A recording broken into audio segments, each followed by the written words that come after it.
ഭയങ്കരമായിട്ട് പറ്റിച്ചു. അതായത് എന്റെ മുഖത്ത് ഒരു പാട് വന്നപ്പോൾ നമ്മൾ സ്വന്തമായിട്ട് ചികിത്സിക്കേണ്ട ഡെർമറ്റോളജിസ്റ്റിനെ കാണിക്കാന്ന് വിചാരിച്ചിട്ട് നമ്മൾ ട്രിവാൻഡ്രത്ത് കൊറോങ്കോണത്തുള്ള ഒരു സ്ഥാപനത്തിൽ പോയി. അവിടെ ചെന്ന് കഴിഞ്ഞപ്പോൾ അതിന്റെ മെയിൻ ഡോക്ടർ ഒരു ലേഡിയാണ്. അവർ 3 മാസം കൂടുമ്പോഴേക്ക് കൊടുത്തിട്ടുണ്ട്. പിന്നെ കൊടുക്കാതെ അവർ ഞാൻ ചോദിക്കട്ടെ, ഒരു 8 മാസം മുൻപുള്ള ഒരു ക്ലയന്റ് ഗവൺമെന്റ് കിട്ടിയിട്ടില്ലെങ്കിൽ 8 മാസം കണ്ടിന്യൂസ് വരും. 8 മാസം എടുത്ത് നമ്മൾ എന്താണ് നമ്മൾ ചീറ്റേഴ്സ് ആണെങ്കിൽ നമ്മൾ സ്കാം ആണെന്ന് അവർ റിയലൈസ്. അപ്പൊ കൂട്ടുകാരെ, വെളുക്കാൻ തേച്ചത് പാണ്ടായി എന്ന് കേട്ടിട്ടല്ലേ ഉള്ളൂ. പക്ഷെ ഇവിടെ വെളുക്കാൻ തേച്ചതിന് ശേഷം ഉണ്ടായ പുകിലുകൾ ഇപ്പോൾ കോടതിയും സ്റ്റേഷനും കയറി ഇറങ്ങുകയാണ് സുഹൃത്തുക്കളെ. യൂട്യൂബർ ആയിട്ടുള്ള മൈ വേ ബൈ കല്യാണി ഒരു ഭാഗത്തും തിരുവനന്തപുരത്തെ പ്രമുഖ കോസ്മോട്ടോളജി ക്ലിനിക് ആയിട്ടുള്ളത് മറുഭാഗത്തും. എന്നെ ഒരു വൻ സ്ഥാപനം പറ്റിച്ചു, ബില്ല് തന്നില്ല, ഫയൽ തന്നില്ല എന്ന് പറഞ്ഞ് കല്യാണി ഇട്ട ഷോർട്സ് വീഡിയോ കണ്ടത് ലക്ഷക്കണക്കിന് ആളുകളാണ്. എന്തായാലും ക്ലിനിക്കിന്റെ ഭാഗത്തു നിന്നുള്ള ആ ഒരു വോയിസ് റെക്കോർഡിംഗ് പുറത്തു വന്നതോടുകൂടി കഥയാകെ മാറി. 180 ഡിഗ്രി തിരിഞ്ഞിരിക്കുകയാണ് മക്കളെ എല്ലാം കൂടി. ഇനി ആര് പറഞ്ഞതാണ് സത്യം, ആരാണ് ഇവിടെ കള്ളക്കളി കളിക്കുന്നത് എന്നുള്ളത് നമുക്കൊന്ന് നോക്കാം. ആദ്യം നമുക്ക് കല്യാണിയുടെ ഭാഗം നോക്കാം. കഥ തുടങ്ങുന്നത് ഒരു വൈറ്റനിങ് ക്രീമിൽ നിന്നാണ്. കണ്ട കെമിക്കലുകളും സ്റ്റെറോയിഡുകളും ഒക്കെ അടങ്ങിയ ഏതോ ക്രീം വെളുക്കാൻ വേണ്ടിയിട്ട് മുഖത്ത് വാരി തേച്ചു. റിസൾട്ട് എന്തായി? സ്കിൻ ബാരിയർ കംപ്ലീറ്റ് ആയിട്ട് ഡാമേജ് ആയി. മുഖത്താണെങ്കിൽ വലിയ പാടുകളും വന്നു. ഇത് ചികിത്സിക്കാനാണ് കല്യാണി ട്രിവാൻഡ്രത്തെ ഈ ഒരു ക്ലിനിക്കിൽ എത്തുന്നത്. ഏതാണ്ട് 8 മാസത്തോളം അവിടെ ട്രീറ്റ്മെന്റും എടുത്തു. പക്ഷെ കുറച്ച് ദിവസങ്ങൾക്ക് മുൻപ് കല്യാണി ക്യാമറയ്ക്ക് മുന്നിൽ വന്ന് പറഞ്ഞ്, അതായത് കരഞ്ഞുകൊണ്ട് പറഞ്ഞ ആരോപണങ്ങൾ ഇതാണ്. രാവിലെ അപ്പുക്കുട്ടന് സ്കൂൾ അവധിയാണ്, പക്ഷെ സിറ്ററിന് ജോലിക്ക് പോകണം, അതുകൊണ്ട് രാവിലെ എഴുന്നേറ്റ് കേട്ടോ. ഇപ്പൊ ഞാൻ നന്നായിട്ട് കിടന്ന് ഉറങ്ങുന്നുണ്ട്. അങ്ങനെ രാവിലെ മുടിയൊക്കെ കെട്ടി പല്ലൊക്കെ തേച്ച് മുഖമൊക്കെ കഴുകി അടുക്കളയിലോട്ട് കയറി കേട്ടോ. നമുക്ക് എളുപ്പ പണിക്കുന്ന പുട്ടുണ്ടാക്കാന്ന് വിചാരിച്ചേ. അങ്ങനെ ഞാൻ പുട്ടെല്ലാം വെള്ളത്തിൽ കുതിർക്കാൻ വേണ്ടിയിട്ട് ഒരുപാട് പേര് ചേച്ചിക്ക് എന്താ പറ്റിയെന്ന് ചോദിക്കുന്നുണ്ട്. അപ്പൊ ഞാനിതെല്ലാം കഴിഞ്ഞ ഒരു പരിധിയിൽ നമുക്ക് സംസാരിക്കാന്ന് വിചാരിച്ചു. പക്ഷെ വിത്ത് എവിഡൻസ് ആയിട്ട് ഞാൻ വലിയൊരു ലോങ് വീഡിയോ ആയിട്ട് ഇടാം കേട്ടോ. എന്താ ചുരുക്കി പറഞ്ഞു കഴിഞ്ഞാൽ, നമ്മളെ ഒരു സ്ഥാപനം ഭയങ്കരമായിട്ട് പറ്റിച്ചു. അതായത് എന്റെ മുഖത്ത് ഒരു പാട് വന്നപ്പോൾ നമ്മൾ സ്വന്തമായിട്ട് ചികിത്സിക്കേണ്ട ഡെർമറ്റോളജിസ്റ്റിനെ കാണിക്കാന്ന് വിചാരിച്ചിട്ട് നമ്മൾ ട്രിവാൻഡ്രത്ത് കൊറോങ്കോണത്തുള്ള ഒരു സ്ഥാപനത്തിൽ പോയി. അവിടെ ചെന്ന് കഴിഞ്ഞപ്പോൾ അതിന്റെ മെയിൻ ഡോക്ടർ ഒരു ലേഡിയാണ്. അവർ 3 മാസം കൂടുമ്പോഴേക്ക് ആ ഒരു ക്ലിനിക്കിൽ വരുള്ളൂ. അവിടെ ഇരിക്കുന്ന 2 ഡോക്ടേഴ്സ് നമ്മൾ വല്ലാണ്ടങ്ങ് വിശ്വസിക്കും. നമ്മളിങ്ങനെ മനസ്സിലൊന്നും വിചാരിക്കുന്നില്ലല്ലോ. പക്ഷേ ഇവർ BDSും MBBSും പഠിച്ച് പിന്നെ 3 മാസത്തെ 6 മാസത്തേക്ക് ഒരു കോഴ്സ് ഉണ്ടല്ലോ, ഡെർമറ്റോളജിയുടെയും കോസ്മെറ്റോളജിയുടെ ഒക്കെ, അത് പഠിച്ചിട്ടാണ് അവിടെ ഇരിക്കുന്നതെന്നൊക്കെ നമ്മൾ വളരെ വൈകിയാണ് അറിഞ്ഞത്. ഇതെല്ലാം തിരക്കി അറിഞ്ഞു കഴിഞ്ഞപ്പോൾ നമ്മൾ നമ്മുടെ ബില്ല് ചോദിച്ചു കേട്ടോ. അപ്പോൾ നമ്മുടെ ബില്ല് അവർ ഭയങ്കര കള്ളത്തരമായിട്ടാണ് തന്നത്. അതായത് നമ്മൾ കൊടുത്തതിന്റെ പകുതി പൈസയുടെ ബില്ല് മാത്രമേ അവർ തരുന്നുള്ളൂ. ഇതൊക്കെ നമ്മൾ അപ്പോൾ നമ്മുടെ ഫയൽ ചോദിച്ചു, അത് തരില്ല, ബില്ല് തരില്ല. അങ്ങനെ നമ്മൾ പോലീസിൽ കേസ് കൊടുത്തു. അങ്ങനെ അവരവിടെ വന്ന് ഒപ്പിട്ട് കൊടുത്തു. എന്നിട്ടും എനിക്ക് ഇതുവരെ അവർ പ്രോപ്പർ ആയിട്ടുള്ള ബില്ല് എനിക്ക് തരുന്നില്ല. അപ്പോൾ ബില്ല് അവിടെ നിൽക്കട്ടെ, എന്റെ ഫയലിന്റെ ട്രീറ്റ്മെന്റ് ഇതുവരെ എടുത്ത ട്രീറ്റ്മെന്റിന്റെ ആ ഒരു ഫയൽ തരാൻ പറഞ്ഞു. അത് കോപ്പി എടുത്തിട്ടായാലും അവർ നമുക്ക് തന്നാൽ മതി. പക്ഷെ അതും തരില്ല. അവർ എങ്ങനെയൊക്കെ കാണിച്ചാലും അതൊന്നും അവർ നമുക്ക് ഇതുവരെ തന്നിട്ടില്ല കേട്ടോ. അതിന്റെ ഒരു ടെൻഷനും എനിക്കിങ്ങനെ ഒരാൾ ഇതുപോലെ ഇങ്ങനെ ചീറ്റ് ചെയ്യും എന്നുള്ളത് എന്റെ മനസ്സ് അംഗീകരിക്കാത്ത എന്റെ വിഷമവും സങ്കടങ്ങളും ഒക്കെ ആയിരുന്നു കേട്ടോ എനിക്ക് ഇത്രയും നാളും. പക്ഷെ ഇപ്പം നമ്മൾ ഹീലിംഗ് സെക്ഷനിലൊക്കെ എടുത്തു. അപ്പോൾ ഡോക്ടർ എന്നോട് ചോദിച്ചു എന്തിനാ ഇങ്ങനെ എല്ലാവരും വിശ്വസിക്കുന്നതെന്ന്. അങ്ങനെ ഞാനിപ്പോൾ ഓക്കെ ആയി വരുന്നുണ്ട് കേട്ടോ. അപ്പോൾ ഇതിന്റെ ഫുൾ ഡീറ്റെയിൽസ് ആയിട്ട് ഞാനൊരു വീഡിയോ മൊത്തത്തിൽ നിങ്ങൾക്ക് ചെയ്യുന്നതായിരിക്കും. അപ്പോൾ പിന്നെ അത്രേ ഉള്ളൂ മക്കളെ. കൂട്ടുകാരെ, നമുക്കിത് കേൾക്കുമ്പോൾ ആർക്കായാലും ആ ഒരു ക്ലിനിക്കിനോട് ദേഷ്യം തോന്നും അല്ലേ? അത് സ്വാഭാവികം. എന്നാൽ ഇവിടെയാണ് ട്വിസ്റ്റ് സംഭവിക്കുന്നത്. കല്യാണിയുടെ വീഡിയോ വന്ന് സോഷ്യൽ മീഡിയയിലെ ഈ ഒരു ക്ലിനിക്കിനെതിരെ വലിയൊരു ആർമി സൈബർ അറ്റാക്ക് തന്നെ തുടങ്ങിയപ്പോഴാണ് ദേവ് ഡിക്കോഡ്സ് എന്ന ചാനലിലൂടെ ഈ ഒരു ക്ലിനിക്കിലെ സ്റ്റാഫിന്റെ ഒരു ഫോൺ റെക്കോർഡിംഗ് പുറത്തു വരുന്നത്. എന്തായാലും അത് കേട്ടതോടെ കല്യാണി ഉന്നയിച്ച നൊസ്റ്റാൾജിയയും കരച്ചിൽ നാടകവും ഒക്കെ പാളിയെന്ന് വേണം പറയാൻ. ക്ലിനിക്ക് പറയുന്ന സത്യാവസ്ഥകൾ എന്തൊക്കെയാണെന്ന് ഒന്ന് കേട്ടു നോക്കി. ഫസ്റ്റ് വെച്ചിട്ട് ഏതാണ്ട് ഒരു 8 മന്ത്സ് മുന്നെയാണ് ക്ലയന്റ് വന്നത്. ആൻഡ് ആളുടെ കൺസേൺ എന്ന് പറയുന്നത് ഒരു സ്റ്റിറോയിഡ് ക്രീം യൂസ് ചെയ്തിട്ട് ആളുടെ സ്കിൻ ബാരിയർ കംപ്ലീറ്റ്ലി ഡാമേജ് ആയിട്ടുണ്ടായിരുന്നു. അതായത് ഇതൊരു വൈറ്റനിങ് ക്രീമാണ്, സ്റ്റിറോയിഡ് ക്രീമാണ്, വൈറ്റനിങ് ക്രീമാണ്. ആൻഡ് അത് യൂസ് ചെയ്തിട്ട് ആളുടെ സ്കിൻ ബാരിയർ കംപ്ലീറ്റ്ലി പോയിട്ടുണ്ടായിരുന്നു. യൂസ് ചെയ്ത് ആൾക്ക് ഫെയർ ആയി, കുറച്ച് സ്കിൻ ഒന്ന് വെളുത്തിട്ടുണ്ടായിരുന്നു. പക്ഷെ അത് വെച്ചിട്ട് പിഗ്മെന്റേഷൻ വരാൻ തുടങ്ങി ആളുടെ സ്കിന്നിൽ. അപ്പൊ ആൾക്ക് മനസ്സിലായി അതിന്റെ എന്തോ ഒരു നെഗറ്റീവ് എഫക്റ്റ് ആണെന്ന് ആൾക്ക് മനസ്സിലായിട്ടാണ് ആൾ ഞങ്ങളെ മീറ്റ് ചെയ്യുന്നത്. ആൻഡ് പറഞ്ഞ പോലെ തന്നെ നമ്മുടെ മെയിൻ ഡോക്ടറിനെ തന്നെയാണ് ആള് ഫസ്റ്റ് വിസിറ്റ് ചെയ്തും അപ്പോൾ കണ്ടതും ഡോക്ടറിനെ തന്നെയാണ്. ഈ സംസാരിക്കുന്ന പേരെന്തായിരുന്നു? ഞാൻ ഓഫീസിലെ സ്റ്റാഫാണ്, ട്രിവാൻഡ്രം ഓഫീസിലെ സ്റ്റാഫാണ്. ആൻഡ് വിസിറ്റിൽ വന്നിട്ട് മാമിനെ കണ്ടു. അപ്പൊ മാം പറഞ്ഞു ആ യൂസ് ചെയ്തുകൊണ്ടിരുന്ന സ്റ്റിറോയിഡ് ക്രീം ഇമ്മീഡിയറ്റ് ആയിട്ട് സ്റ്റോപ്പ് ചെയ്യാൻ പറഞ്ഞു. ആൻഡ് അത് നമ്മളങ്ങനെ കൈൻഡ് ഓഫ് സ്റ്റിറോയിഡ് ക്രീം കൊടുക്കാറില്ല. ആൻഡ് അതിന് വേണ്ടിയിട്ട് നമ്മള് ഇവിടുത്തെ IV സജസ്റ്റ് ചെയ്തു, ബ്ലഡ് ടെസ്റ്റ് ചെയ്തു ആളുടെ. നമ്മൾ ഫുൾ ടെസ്റ്റ് ചെയ്തതിനു ശേഷമാണ് ആൻഡ് IVs എടുത്തു ഒരുപാട്. അത് കഴിഞ്ഞിട്ട് സെക്കൻഡ് സെഷനിൽ ആള് വന്നപ്പോ ആള് കൊളാബ് റിക്വസ്റ്റ് ചെയ്തിരുന്നു. യെസ്, ആളുടെ ഫീൽഡ് ആണല്ലോ, ലൈക് ഇൻഫ്ലുവൻസർ ആണല്ലോ.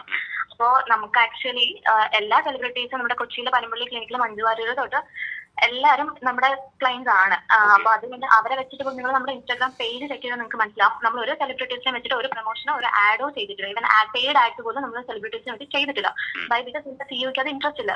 ചെയ്യാനാണെങ്കിൽ എല്ലാ സെലിബ്രിറ്റീസും നമ്മുടെ ക്ലയൻസ് ആണ് പനമ്പള്ളി. ഒന്നാമത്തെ കാര്യം നോക്കിയേ, കല്യാണി അവിടെ ചെന്ന് 2ാം സെക്ഷൻ ആയപ്പോഴേക്കും അവരുടെ വലിയൊരു യൂട്യൂബ് ഇൻഫ്ലുവൻസർ പദവി എടുത്ത് പുറത്തിട്ടു.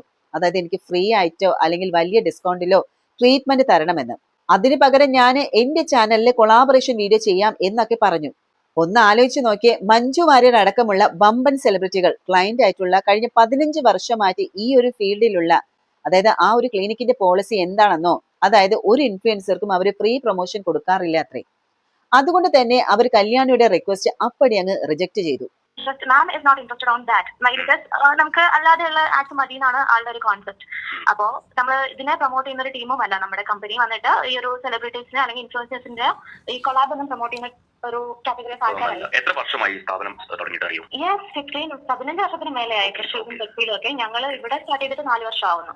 ഓക്കെ. അപ്പൊ ഇവര് എനിക്കൊന്ന് നാട് കൊല്ലത്താന്ന് തോന്നുന്നു. അപ്പൊ കൊല്ലത്ത് നിന്ന് ട്രിവാൻഡ്രത്തേക്ക് എത്തിയത് ആരെങ്കിലും അറിഞ്ഞതാണോ അതോ ഡയറക്റ്റ് വിളിച്ചു വന്നതാണോ? മാമിന്റെ ഭയങ്കര ഫാൻ ആയിരുന്നു ആള്. മാമിനെ ഭയങ്കരമായിട്ട് ഫോളോ ഒക്കെ ചെയ്ത് ഭയങ്കരമായിട്ട് അഡ്മയർ ചെയ്ത് വന്നൊരു ക്ലയന്റ് ആണ് ആള്. ഇവര് അല്ലാതെ നോർമൽ കൺസൾട്ടേഷൻ വരുമ്പോൾ പോലും കൺസൾട്ടേഷൻ ടൈമിൽ കരച്ചിലാണ്. ഇവരുടെ വ്യൂവേഴ്സ് ഇങ്ങനെ നെഗറ്റീവ് കമന്റ്സ് ഇട്ടു, എന്താ കറുത്തിരിക്കുന്നത്, എന്താ അവരുടെ ഈ ഒരു പ്രശ്നം വരാനുള്ള റീസൺ എന്താണ്? മീൻ ഇങ്ങനെ ഒരു ബില്ല് ചോദിച്ചു കൊടുത്തില്ല പറയുന്നത്?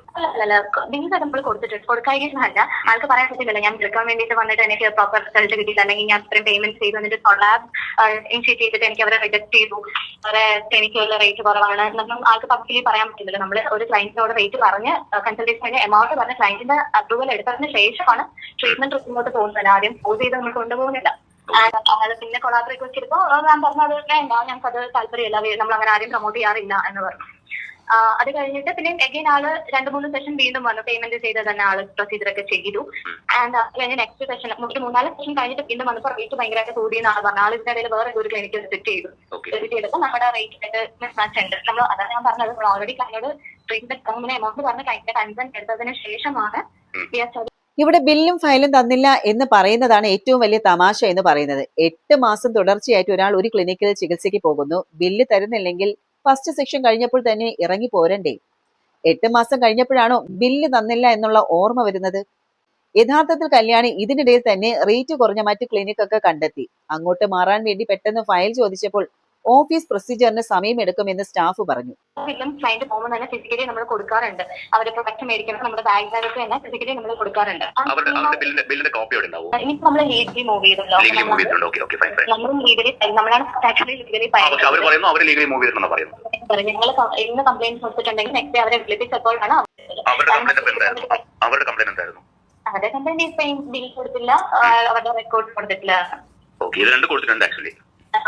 കൊടുത്തിട്ടുണ്ട്. പിന്നെ കൊടുക്കാതെ അവർ ഞാൻ ചോദിക്കട്ടെ, ഒരു 8 മാസം മുൻപുള്ള ഒരു ക്ലയന്റ് ഗവൺമെന്റ് കിട്ടിയിട്ടില്ലെങ്കിൽ 8 മാസം കണ്ടിന്യൂസ് ആയിട്ട് വരും. 8 മാസം എടുത്ത് നമ്മൾ എന്താണ് നമ്മൾ ചീറ്റേഴ്സ് ആണെങ്കിൽ നമ്മൾ സ്കാം ആണെന്ന് അവർ റിയലൈസ് ചെയ്യും. 8 months പ്ലസ് വന്നിട്ടുണ്ട്. ഇവരുടെ കൺസേൺ ഇവർക്ക് വിളിക്കണം, അല്ലെങ്കിൽ ബോഡി ഫാറ്റ് കുറയണം, മെലിയണം, ഇതൊക്കെയാണ്. പിന്നെ ഡീറ്റെയിൽസ് എല്ലാം നമ്മൾ കൊടുത്തിട്ടുണ്ട്. ഇപ്പൊ നമ്മൾ ലീഗലി മൂവ് ചെയ്തപ്പോൾ കോർട്ട് ത്രൂ ഒരു പേപ്പർ അയച്ചു. അപ്പൊ നമ്മുടെ അഡ്വക്കേറ്റ് തന്നെ ഹെഡ് ഓഫീസിൽ നിന്ന് എല്ലാ ഡീറ്റെയിൽസും അവർക്ക് കോർട്ട് ത്രൂ കൊടുത്തിട്ടുണ്ട്. ഇതാണ് നിങ്ങളുടെ സൈഡിൽ നിന്നുള്ള വേർഷൻ, ഇതാണ് ഇങ്ങനെയാണ് വരുന്നത്. എല്ലാ ഡീറ്റെയിൽസും കൊടുത്തിട്ടുണ്ട്. നിങ്ങൾ ലീഗലി മൂവ് ചെയ്തിട്ടുണ്ട്. ഫസ്റ്റ് കംപ്ലൈന്റ് ആക്ച്വലി ഞങ്ങൾ കംപ്ലൈന്റ് കൊടുക്കുമ്പോൾ നെക്സ്റ്റ് അവരെ വിളിപ്പിക്കുമല്ലോ, രണ്ടുപേരും കൂടെ. നിങ്ങൾ കംപ്ലൈന്റ് കൊടുക്കാനുള്ള റീസൺ ഉണ്ടായിരുന്നു? അവര് ഇങ്ങനെ അലിഗേഷൻ വന്നതിന് ശേഷമാണ് കംപ്ലൈന്റ് കൊടുത്തത്. ഭയങ്കര മെസ്സപ്പ് ഉണ്ടാക്കി, ഭയങ്കര പ്രശ്നം ഉണ്ടാക്കി. ഇവരുടെ ഹസ്ബൻഡ് ഒറ്റയ്ക്ക് വന്നത്, ഹസ്ബൻഡ് കൂടെ വന്ന് ഇവിടെ മറ്റേ മെറ്റാ ഗ്ലാസ് വെച്ചിട്ട് ഇവിടെ ഭയങ്കരമായിട്ട് നമ്മുടെ ആ പെർമിഷൻ ഷൂട്ട് ചെയ്യാണ്. എന്നിട്ട് പറയാം ഞാനിപ്പോ ലൈവ് പോകും, ഞാനിപ്പോ ഇത് ഞങ്ങളെല്ലാം റെക്കോർഡ് ചെയ്യാണ്. ഇതൊക്കെ ആ പെർമിഷൻ അവരുടെ ക്രിയേറ്റ് ചെയ്യുന്നു. പിന്നെ ഫ്രണ്ടിലിരിക്കുന്ന വേറെ അതർ ക്ലയൻസിനോട് ചെന്നിട്ട് നിങ്ങൾ എന്ത് വിശ്വസിച്ചിട്ട് അങ്ങനെയൊക്കെ ഡീറ്റെയിൻ ചെയ്യാൻ ഭയങ്കരമായിട്ട് ശ്രമിച്ചു. സ്റ്റാഫിനെയൊക്കെ ഹറാസ് ചെയ്യുന്ന പോലെ സ്റ്റാഫിന് എവിടെ ഇപ്പൊ വേണം. അപ്പൊ നമ്മൾ പറയുന്നത് ബില്ല് തരുന്നതിന് ഒരു പ്രശ്നമില്ല, നിങ്ങൾ ഇവിടെ നിന്ന് പ്രശ്നം ഉണ്ടാക്കാതെ പോകും. നമ്മൾ മെയിൽ ത്രൂ, ഇനിയും നമ്മൾ കയ്യിൽ കൊടുത്തിട്ട് അവർ കിട്ടിയില്ല എന്ന് പറയുകയാണെങ്കിൽ നമുക്ക് പിന്നെ ഒന്നും ചെയ്യാൻ പറ്റില്ല. അപ്പൊ നമ്മൾ മെയിൽ ത്രൂ ഇന്ന് തന്നെ ഫുൾ ഡീറ്റെയിൽസ് തന്നെ തരാം എന്നിട്ട് സാറാണ് സംസാരിക്കുന്നത്. ഇവരെ കരച്ചിലും ഭയങ്കര ഇമോഷണൽ സാധനങ്ങൾ മാത്രമാണ് എക്സ്പ്രസ് ചെയ്തുകൊണ്ടിരിക്കുന്നത്. പിന്നെ സാറാണ് സംസാരിക്കുന്നത്. പിന്നെ നമ്മള് മെയിൽ ത്രൂ അയച്ചിട്ടുണ്ട്. ഇപ്പൊ ലീഗൽ പേപ്പർ വന്നപ്പോ അങ്ങനെ അയച്ചിട്ടുണ്ട്. ബാക്കി ഫുൾ ആയിട്ട് ലീഗലി പോകുന്നതാണ് പ്ലാൻ. അതാണ് നമ്മൾ വേറെ വീഡിയോസ് ഒന്നും എക്സ്പ്ലോർ, നമുക്കിപ്പോ ഈ വീഡിയോയ്ക്ക് റെസ്പോണ്ട് ചെയ്യേണ്ട കാര്യമില്ല. മനസ്സിലായി. അതിനകത്ത് അവർ പക്ഷേ ഈ സ്ഥാപനത്തിന്റെ പേര് പറഞ്ഞിട്ടില്ല, അവർ ലോങ് വീഡിയോ ചെയ്യുന്നുണ്ട്. ശരിക്കും പറഞ്ഞാൽ ഇതാണ് ഏറ്റവും മെയിൻ ഹൈലൈറ്റ് എന്ന് പറയുന്നത്. ഫയൽ ഇപ്പോൾ തന്നെ വേണമെന്ന് പറഞ്ഞ കല്യാണിയും ഭർത്താവ് കൂടെ ക്ലിനിക്കിൽ കയറി വൻ അതിക്രമമാണ് കാണിച്ചത്. അവിടുത്തെ ഗ്ലാസിന്റെ മുകളിൽ ഒളിക്യാമറയൊക്കെ വെച്ച് അനുവാദമില്ലാതെ സ്റ്റാഫിന്റെ വീഡിയോ എടുത്ത് ഞാൻ ഇപ്പോൾ ലൈവ് പോകും, നിങ്ങളുടെ സ്ഥാപനം പൂട്ടിക്കും എന്നൊക്കെ പറഞ്ഞ് ഭീഷണിപ്പെടുത്തി അവിടെ ഇരുന്ന് മറ്റു പാവം കസ്റ്റമേഴ്സിനോട് ഇവിടെ ആരും ചികിത്സിക്കരുത് എന്ന് പറഞ്ഞ് അവരെ ഭയപ്പെടുത്തി. അവസാന സഹികെട്ടാണ് ഈ ഒരു ക്ലിനിക്കിന്റെ സ്റ്റാഫുകൾ പോലീസിൽ ആദ്യം പോയി പരാതി നൽകിയത്. പോലീസ് സ്റ്റേഷനിൽ നിന്ന് വിളിച്ചപ്പോഴാണ് കേസ് പാളുമെന്ന് മനസ്സിലാക്കി കല്യാണി കൗണ്ടർ പരാതിയുമായിട്ട് ഇറങ്ങിയത്. എന്നാൽ ഇപ്പോൾ കോടതി വഴി ക്ലിനിക് ലീഗൽ നോട്ടീസും അയച്ചു കഴിഞ്ഞിരിക്കുന്നു എന്നുള്ള വിവരമാണ് ആ ഒരു സ്റ്റാഫ് അറിയിക്കുന്നത്. സുഹൃത്തുക്കളെ, നമ്മുടെ ഇന്നത്തെ സോഷ്യൽ മീഡിയയുടെ അവസ്ഥ എന്താണെന്ന് ഇപ്പൊ മനസ്സിലായില്ലേ? കയ്യിൽ അല്പം സബ്സ്ക്രൈബേഴ്സ് ഉണ്ടെന്ന് കരുതി എവിടെ ചെന്നാലും ഉപ്പ് തൊട്ട് കർപ്പൂരം വരെ ഫ്രീ ആയി വാങ്ങാം, അല്ലെങ്കിൽ തന്നില്ലെങ്കിൽ അവരെ നാറ്റിക്കാം എന്ന് വിചാരിക്കുന്ന കുറെ ഇൻഫ്ലുവൻസേഴ്സ് നമ്മുടെ ഇടയിലുണ്ട്. എന്തായാലും എവിഡൻസ് സഹിതം വലിയ ലോങ് വീഡിയോ വരും എന്ന് പറഞ്ഞ് കല്യാണി ഷോർട്സ് ഇട്ട് ഇപ്പോൾ ദിവസങ്ങൾ കഴിഞ്ഞു. ആ വീഡിയോ എവിടെയെന്ന് ചോദിച്ചാൽ വന്നിട്ടില്ല. പകരം ആ ക്ലിനിക്കിന്റെ പേര് ആളുകൾ മനസ്സിലാക്കുന്ന രീതിയിൽ കമന്റ് ബോക്സിൽ കമന്റ് പിൻ ചെയ്ത് വെച്ച് അവരുടെ ക്രെഡിബിലിറ്റി തകർക്കാനാണ് നോക്കിയത്. ക്ലിനിക്കിന്റെ ഭാഗത്ത് നിന്ന് മെയിൽ വഴിയും ലീഗൽ വഴിയും എല്ലാ ബില്ലുകളും ഫയലുകളും അവർക്ക് കൈമാറിയിട്ടുണ്ട്. എന്തായാലും നിയമപരമായിട്ട് നേരിടുമെന്നാണ് ക്ലിനിക്ക് പറയുന്നത്. പിന്നെ ഒരു കാര്യം കൂടി, ഈ കാണുന്ന തട്ടിക്കൂട്ട് വെളുക്കൽ ക്രീമുകൾ വാങ്ങിയിട്ട് മുഖത്ത് തേച്ച് ബാരിയർ നശിപ്പിച്ചിട്ട് പിന്നെ അത് മാറ്റാൻ ഡോക്ടർമാരുടെ അടുത്ത് പോയി കിടന്ന് ബഹളം ഉണ്ടാക്കുന്ന പരിപാടി ഉണ്ടല്ലോ, അത് ആദ്യം നിർത്തണം. അപ്പൊ കൂട്ടുകാരെ, ഈ ഒരു തർക്കത്തില് നിങ്ങൾക്ക് ആരുടെ വശത്താണ് സത്യാവസ്ഥ ഉള്ളതായിട്ട് തോന്നുന്നത്? ക്ലിനിക്കിന്റെ ആണോ അതോ കല്യാണിയുടെ ആണോ? നിങ്ങളുടെ പവർഫുൾ ആയിട്ടുള്ള അഭിപ്രായങ്ങൾ താഴെ കമന്റ് ബോക്സ് തീർച്ചയായിട്ടും രേഖപ്പെടുത്തുക. വീഡിയോ മാക്സിമം ഷെയർ ചെയ്യുക, ചാനൽ സബ്സ്ക്രൈബ് ചെയ്യാനും മറക്കരുത്. അടുത്തൊരു കിടലിന് ഐറ്റവുമായിട്ട് നമുക്ക് വീണ്ടും കണ്ടുമുട്ടാം. അതുവരെ എല്ലാവർക്കും നന്ദി, നമസ്കാരം.